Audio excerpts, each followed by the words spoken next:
Smile.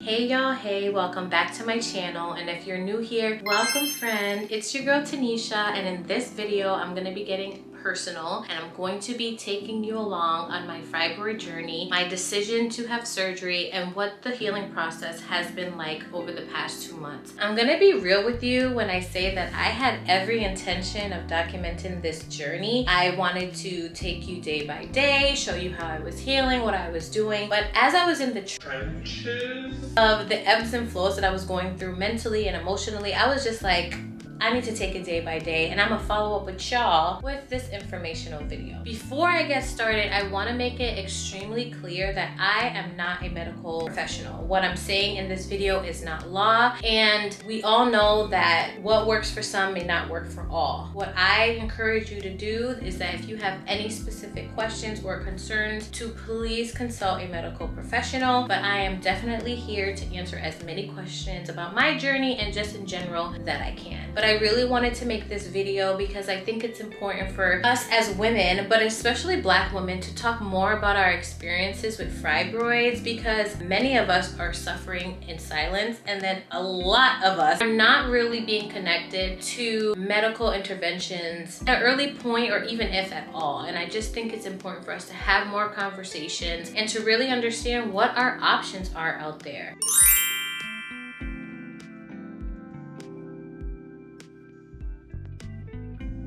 Another thing that I really want to get into is the importance of medical advocacy. When we think about just our experiences, especially as Black people, and our mistrust, which is rightfully placed in the medical system, it is really important for us to advocate for ourselves, get second opinions, and question things that we are just not sure of. And I think really being able to set boundaries and really set the stage for how we want to be treated in regards to receiving medical treatment is so important. And I really want to just share that about my journey, because it has been a journey.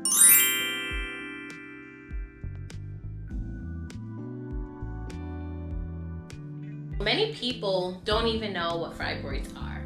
And uterine fibroids are non-cancerous growths that develop in or on the uterus. They are made up of muscle and fibrous tissue and can range in size from as small as a seed to as large as a grapefruit. And there's so many stories that I've seen online with them even ranging larger than that. And if you think about a grapefruit, that's sizable. And when you think of that inside of your uterus, and not even the fact that it's a child, it's actually crazy to think about. I also have my notes because I want to be sure that I am keeping on track. So my fibroid journey really stems back to early 2024. I'm gonna say around April, when I had a yearly checkup with my gynecologist. It was during that visit that my gynecologist noticed that my uterus felt enlarged. After that, I was encouraged to have an ultrasound, and it was from that ultrasound that the tech basically was like, you have a garden. Now, me hearing a garden of fibroids, I'm like, how many are we thinking? What's going on? Then in June 2024, I had an MRI, which basically confirmed that I had about 12 fibroids of all different sizes, and about 5 to 6 of them were the size of a small orange. That was like so shocking to me, because a large part of the conversations I was having up until that point was just around fertility and having kids, and really wanting to be in that mindset and have my body be ready for that. So ultimately, in thinking about how many I had, that was a concern.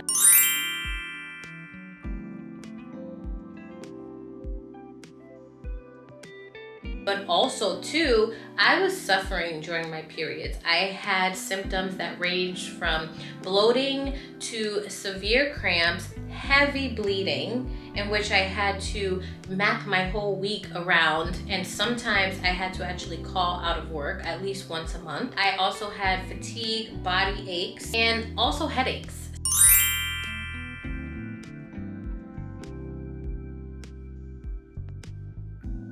In the midst of all of that, I was under the impression that, get older, sometimes these symptoms, but it's actually not normal. Also add some context to the conversation. I was on birth control for about 10 years, so all of my 20s, and I decided once I turned 30 that I wanted to stop taking birth control because I also wanted to be able to have my body regulate on its own. And really up until that point, I hadn't really known what that looked like, because when you take birth control, it kind of alters your cycle. So it may minimize symptoms or whatever the case, where I also have friends that I would say it actually maximized symptoms. So once I got off of birth control, I feel like after I started regulating, I'm like, whoa, this is crazy.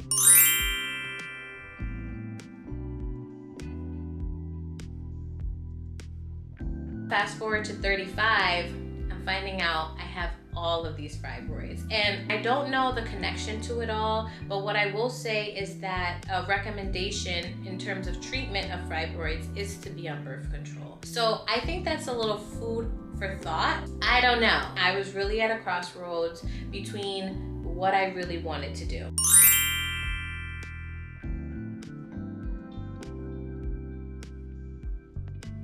Now, I feel like once I started on this journey of exploring my options, I had a lot of anxiety, and I feel like that's what I've been dealing with over the past year as I ultimately decided to have a myomectomy. But it was really scary to even get to the point of deciding to have a myomectomy, and then once I did, going through that whole journey, because I have never had major surgery before, and that to me was so nerve-wracking that I really think it's consumed me for like the past year, and really being able to advocate for myself. I really think that it's important to have a relationship with your doctor as you're going through these options, because you need to ask questions and you need to know the risks and the benefits of each procedure or approach, because it's not to be taken lightly, especially going the surgery route, because it's a major surgery and anything can happen.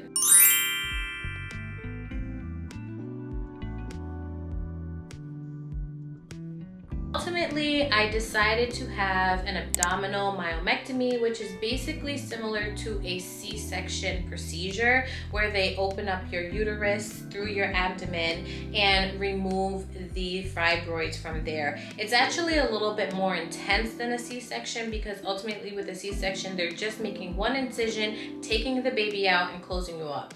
With a myomectomy, they're making that excision, they're going in there, but they're also cutting these fibrous tissues out of your uterus, which creates little scars. The healing time is a little bit more extensive than just that incision, because there's also another procedure called a laparoscopic myomectomy, in which is where they make little incisions in your abdomen, in your stomach, and they go in with a robot and they take out the fibroids that way. But for me, the fact that I had several fibroids that not only were in my uterus, but on my uterus and in the tissues of the uterus, and also the size, I felt like, you know what, instead of all of these little incisions, just go straight to the source, get them out, and call that a day. I had a lot of conversations with my provider just in regards to that surgery.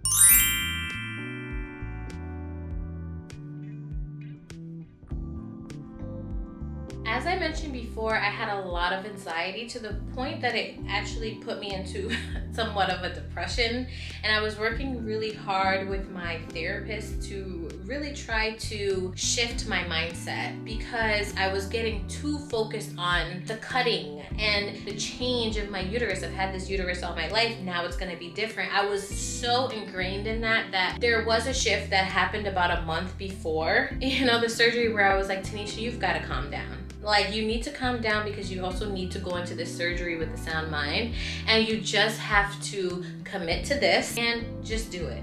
And I think that matters, because it really helped me just kind of focus down on what I was doing, and that was preparing for this surgery. And I was able to do that with the support of friends and my family. And I did get some footage of me on the day of. So let's get into this pack with me for the hospital, and we're gonna come back and talk about post-surgery recovery and a few other things. Stay tuned. All right, y'all, it is surgery day. Today is Thursday, September 4th, 2025. And the time is, let's see what time it is. It is 10:32. So I do have to be at the hospital in an hour. So my mom's in the living room, but we're gonna be heading out soon. But before we do that, I wanted to come here and just show you what's gonna be in my hospital bag. I do have to take out my earrings and my nose ring, but I just really wanted to film this, and then I'll do that, and then we will be on the way. I'm supposed to stay up to 2 days. My doctor said if everything goes well, I'll be coming home tomorrow. So I really don't need much. I will be taking my Dagny Dover. I love this bag. This one is the Landon Air Mesh Carry-All, and I really love it because it is mesh, and I feel like that makes it lighter. Also, because it is mesh, I feel like it can actually carry a lot. All right, so first thing first, I'm gonna be taking this plush throw, and shout out to my girl Patricia for getting me this and a little care package that she had made for me.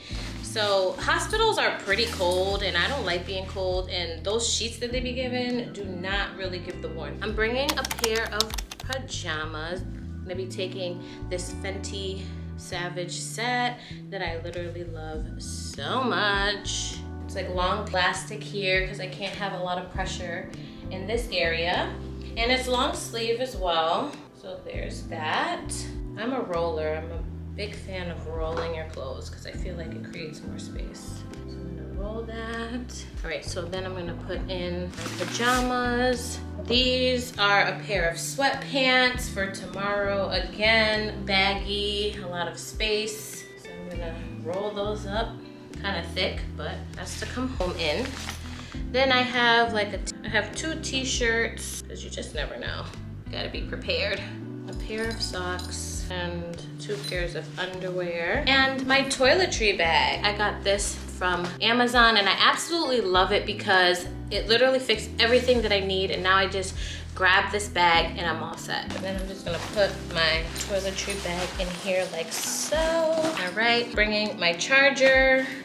I'm not gonna bring a book or anything like that because honestly, like, it's one day. And I know already I'm gonna be in too much pain to be trying to be cute with reading right now. It's just not where I'm at. Also too, comes with this bag. It's a little like pouch here. In here I have my wallet, my insurance card, different things. Have some hand sanitizer here, Shinku, and I love this. This one is the lavender scent. It's so good, lavendula. It's literally so good. Just spray it on like this. It's vegan, really has a light, fresh scent. Love it. And you know you need hand sanitizer up in the hospital because there's a lot going on. And you then attach the pouch to here so that it sticks with it. See, there's that little Dagny Dover there. I absolutely love it. Put that on top, and that's it.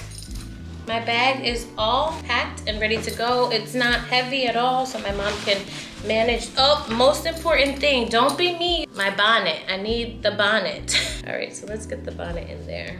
I'm gonna put this in a little section because sometimes it's weird. All right, so now I'm all packed and ready to go.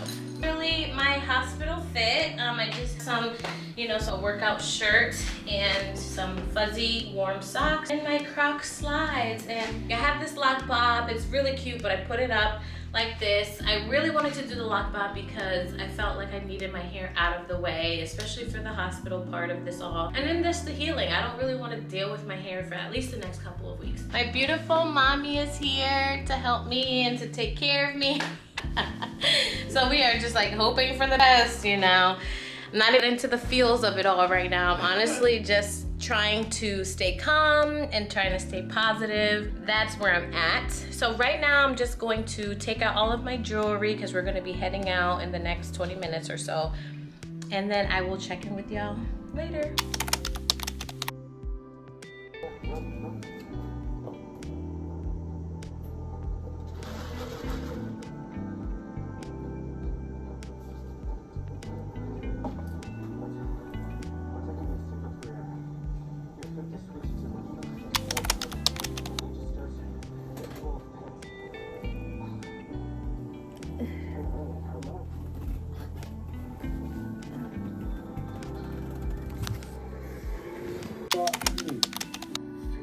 yesterday get a call from Kentucky and you reckon?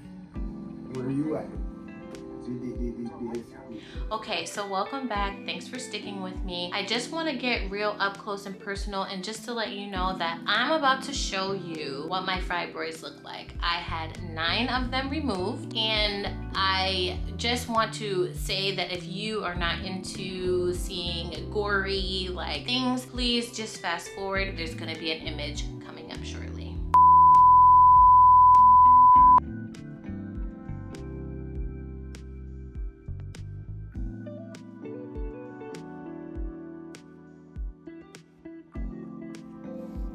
It's day 6, it's Wednesday the 10th, and I'm still wearing the binder every day, especially when I'm up and about and active, especially because it's just providing so much support. But now that the gauze is off in this area, like the incision is like right here, now that I took the gauze off yesterday in the shower because it got wet, I'm having a lot of pain at the incision site. I don't really think it really had anything to do with the gauze. Maybe, I don't know, it was just like an additional barrier there. I'm not really sure, but y'all, I'm torn up. And the gas is killing me today. So I do think that this binder is providing a lot of support and pressure in my stomach and helping with the overall feeling of like gas, but then also the incision. It really does help. Okay, so that's that. I can't believe sometimes when I look at that image that those 9 fibroids were in my uterus, just growing, having a ball. It's actually incredible that the human body even produces these things. I also have 2 fibroids that my doctor made the decision to leave behind. And the reason for that, as my doctor explained to me, was that the placement of the fibroids was a little bit concerning to her, as the 2 remaining fibroids are sitting very low and in the back of my uterus. Now, you have to consider that when the doctor is going in and making these incisions, that it's creating scar tissue that will need to heal over time. So my doctor's concern was that because they were so low, the behind side of my uterus was my bladder. And her concern was that if she made incisions and cut fusing of my uterus and my bladder together, and she just felt like it was best to just leave them where they were. And honestly, I do appreciate that. For me, I really just respect that she made the best decision that she felt with her judgment of the situation. And now all I can do is continue to monitor them and use holistic approaches to heal my body from the inside out. We'll get a little bit more into that in a little bit.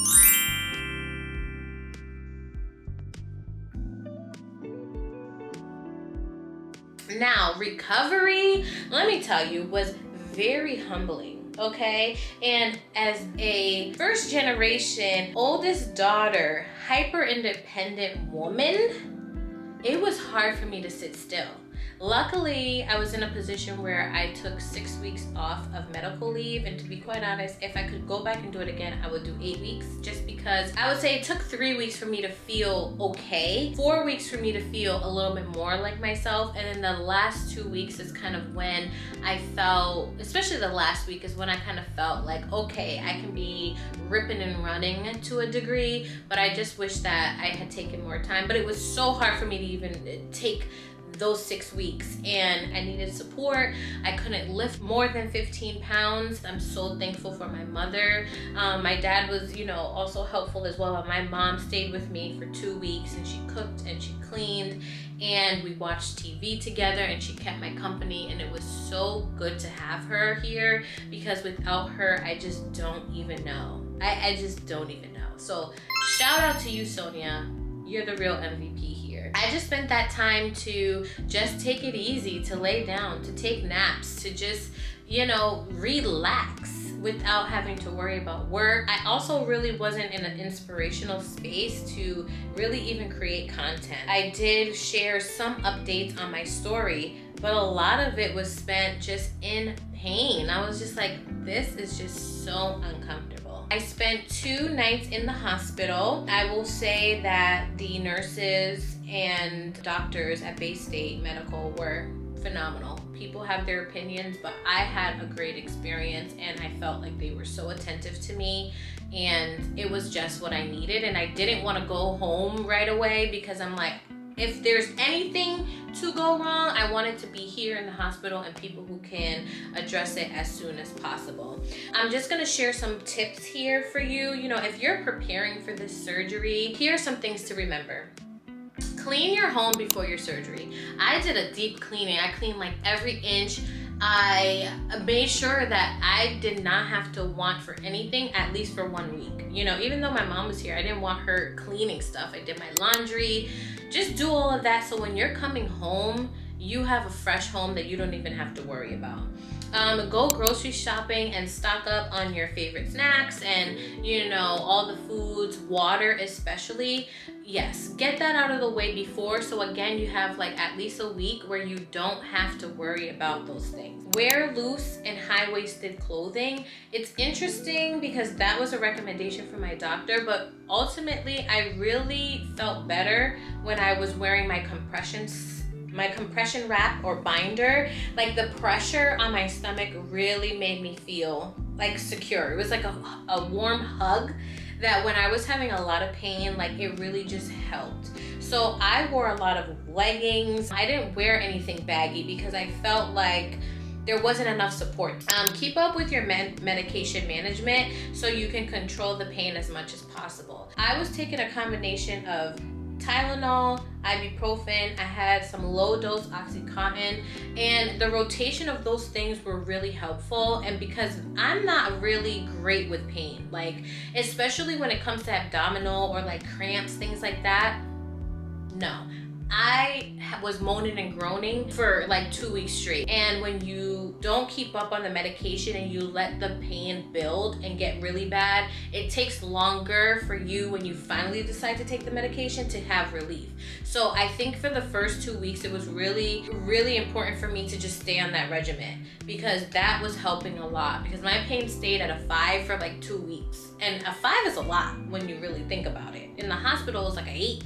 But like 5 was a lot until it dropped down to about a 3 and then kind of dissipated from there. Stomach remained numb for a really long time, and I can even feel now like it's almost tender a little bit, but that abdominal pain is not there anymore. Don't lift more than 15 pounds. You don't want to do too much in general, but I think the 15-pound thing is like really important because I found myself maybe 3 weeks in trying to do a little something and I had to pay for it and be laying down for 2 days after that. So you really need to give yourself time to rest, because the thing that I realized is that we use our abdominal muscles for so many things. Even to lift something, you're using your core. And once your core is down, it's like you realize how much pressure weight puts on right here. And you have to understand that when you're having the surgery, again, as I mentioned, there's multiple incisions in your uterus. It's not just one incision. So it's like you don't want your uterus in that area to be contracting. So that's really important to know. Take it easy, y'all.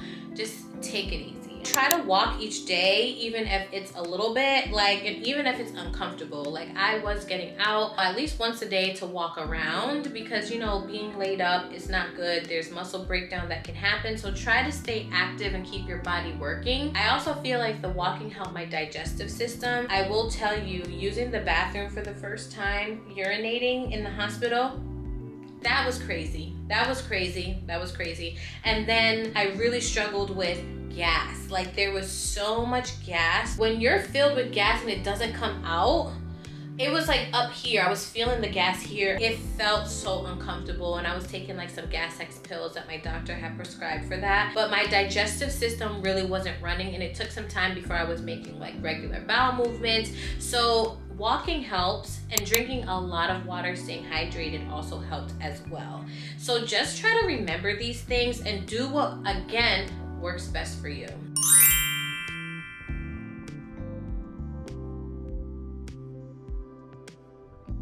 Right now I'm 2 months out and I'm almost at 3 months. Actually, December 4th will be 3 months post-op.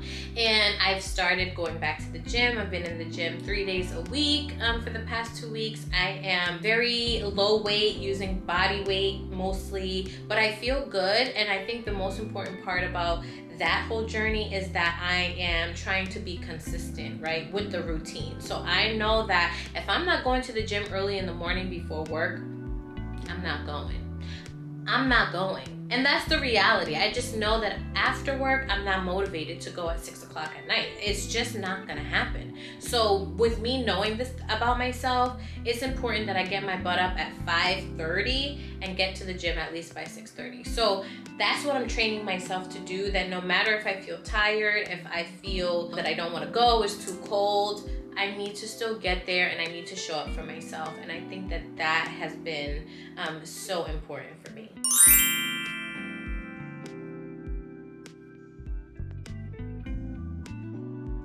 Now I want to get into the self-advocacy part of it. So if I go back to that first annual visit where I even found out that my uterus was enlarged, my doctor at the time, who was a nurse practitioner, we had been meeting regularly, I think maybe for the past 2 years or whatever the case may be. But to a degree, she knew what my hopes and my dreams were. I wanted to be a mother at some point. I want to have kids. Like, that's extremely important to me. After the ultrasound and we found out that I did have fibroids, her very first recommendation for me was that I have a hysterectomy.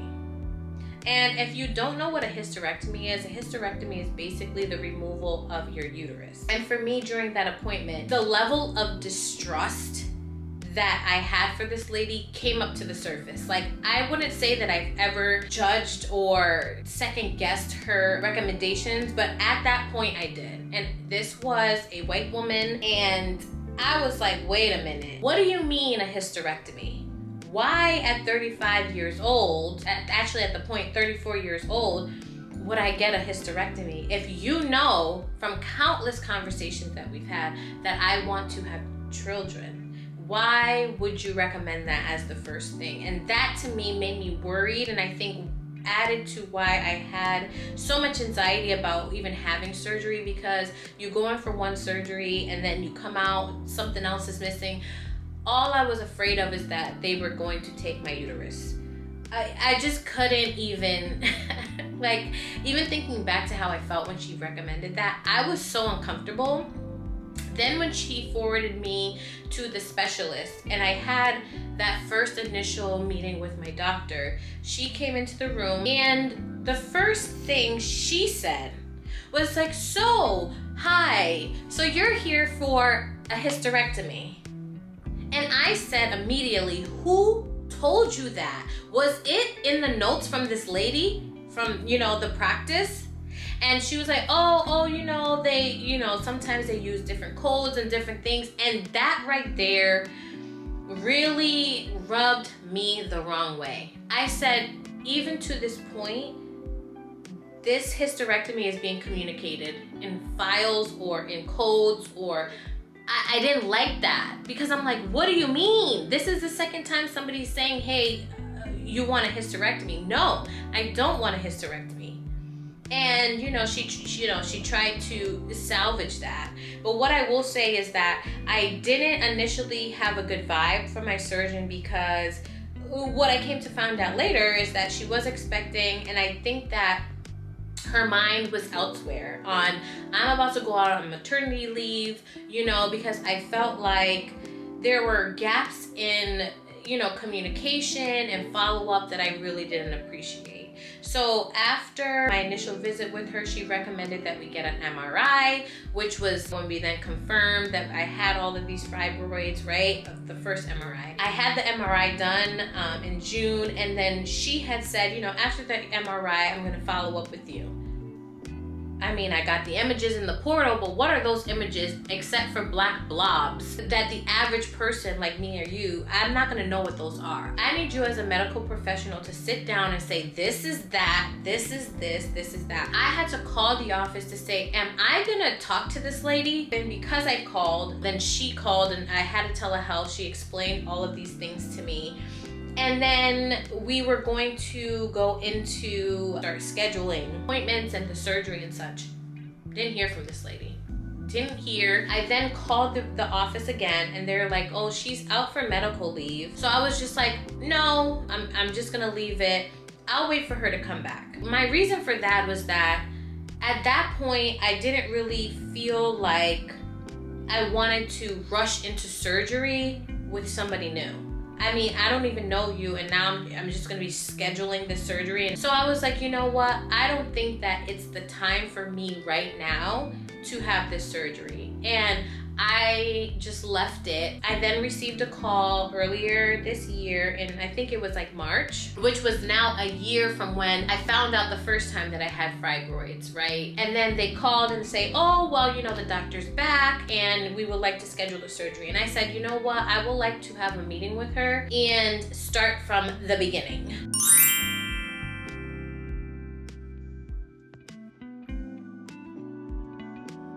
My mom and I then met with her again, had another appointment. Totally different person.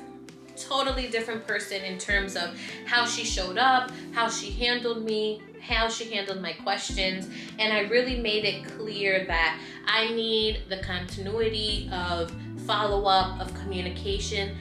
XYZ is very important to me. I want to be sure that this is the right procedure for me, and that I just need us to be on the same page. And I think that she just got it this time around. She was so much more like personable and explained things to like the T, every like subcategory or, you know, thing that can happen. Like, she just explained so many things, and I'm like, okay, I feel more comfortable.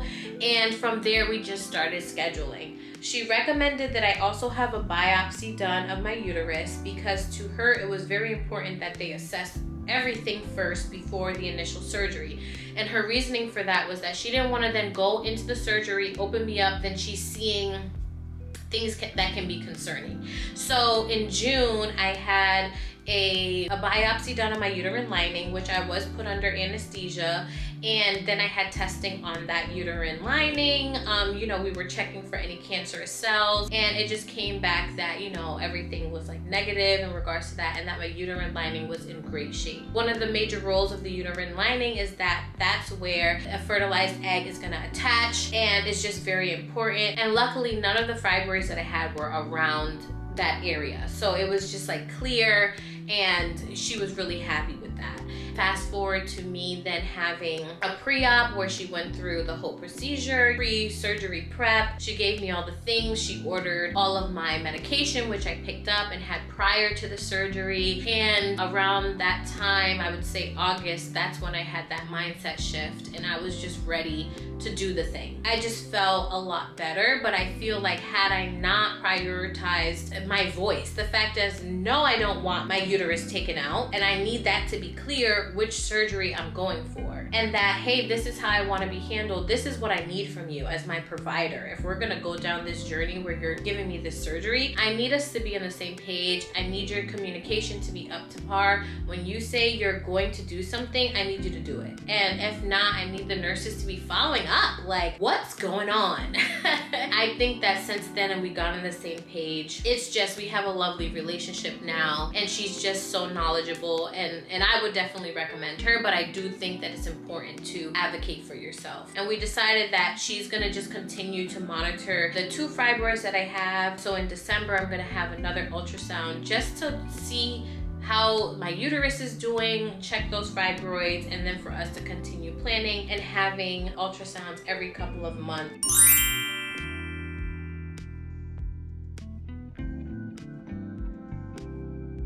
I think it's very important for you to just be able to speak up. When you're going into these appointments, here's a few things. Just making sure that you are asking all the questions that you have in mind. And when you are thinking about what to ask, make sure that you're writing these questions down. Have someone go with you, because there's many times in my appointments where I was just so overwhelmed that I forgot to ask some questions, and my mom chimed in right away and asked them for me. Make sure that you're asking for a second opinion if you really are questioning the course of action that is being recommended to you. That is also your right to get a second opinion. And then just make sure that you are setting the tone and following up, and not necessarily just sitting back and waiting. Like, you have to pick up that phone and call and say, hey, XYZ didn't happen, or this happened, like I need some answers. I think it's really important that you self-advocate for yourself, because if you don't do it, nobody else is gonna do it.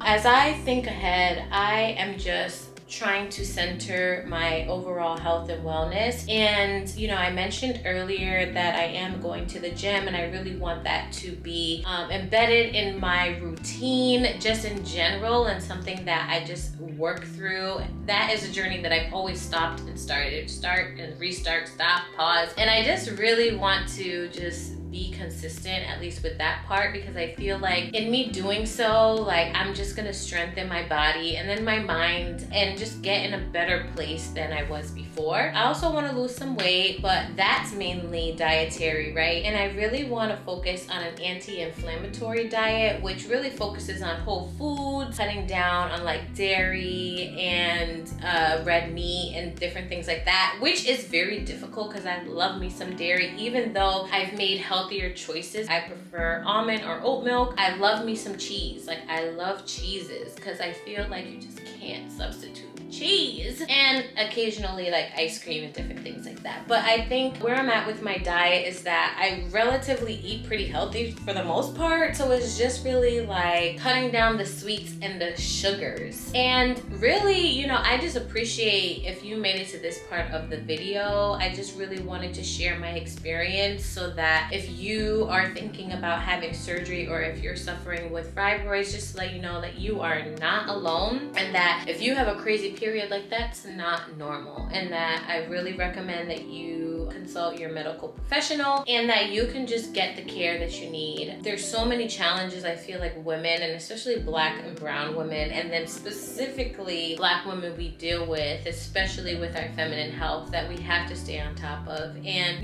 there's just not enough information out there about fibroids and why they affect the people they do, and at the rates that they do. And I think that that's very interesting, and I hope that as we move forward, that we can just dedicate a little more attention to this condition that many of us are dealing with.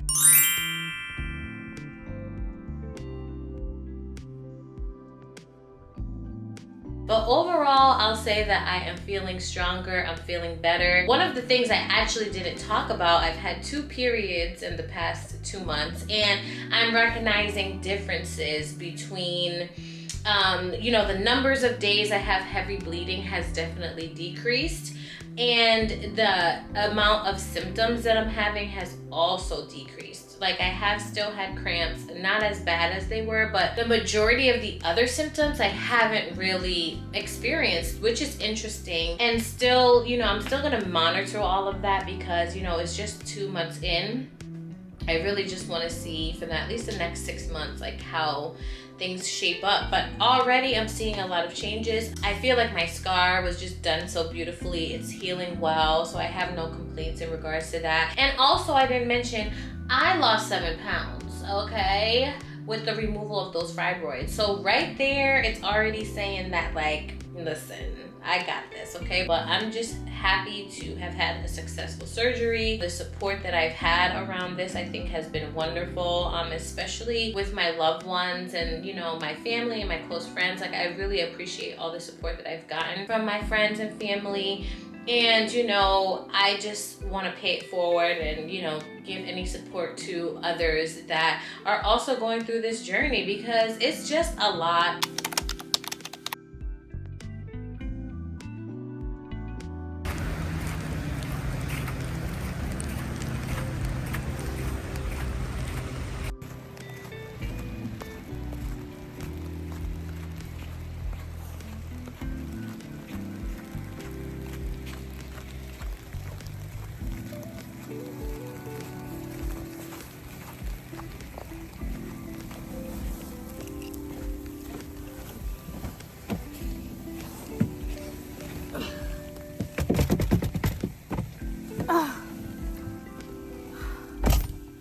my gosh.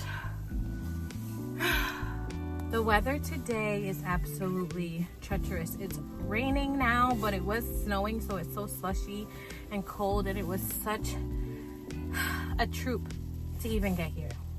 Anyways, I am back with a little update. So today is Tuesday, December 2nd, and I just had my 3-month ultrasound visit.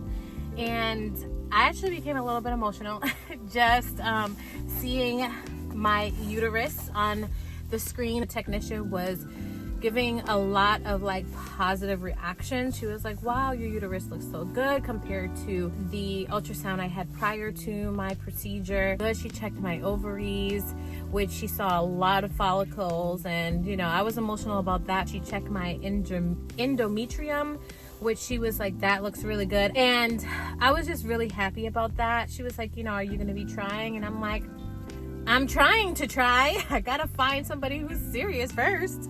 But anyways, you know, I'm just really happy about that. So now the technician is the doctor is going to review everything, then send it to my doctor, and I'll be following up with an appointment, probably a telehealth appointment with her to just talk about everything.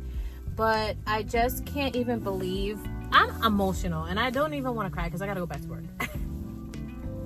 But I'm emotional about it because it's been 3 months. The fact that 3 months have even flown by like this is crazy to me. 2 days shy of 3 months. The fact that this time has just like passed, and the fact that I have been dealing with this for the duration of this year, the anxiety, everything leading up to the surgery, the recovery, and then to be at this point where I feel pretty good. And then just to see my body just doing its thing with healing. It's just very, it's very, oh my gosh, I'm so emotional. It's just very, it's a relief. Like, I just feel really good about it. And I feel really supported, and I'm just very thankful for the team that I have had throughout this process. Like, so there's that. I wanted to really come back and just show you this because I think it's important, and just make sure that you're also following up and asking those questions. I'm just going to let God continue to do the rest and guide whoever's supposed to be in my life to make sure that I can, you know, to help my dream of becoming a mother and having a family, and, you know, all of those things are so important to me. And I'm so happy that, you know, I'm in better shape, you know, for these things. So, okay, bye. Appreciative. Thank you for making it to the end of this video, and I hope to see you in another video soon. Bye.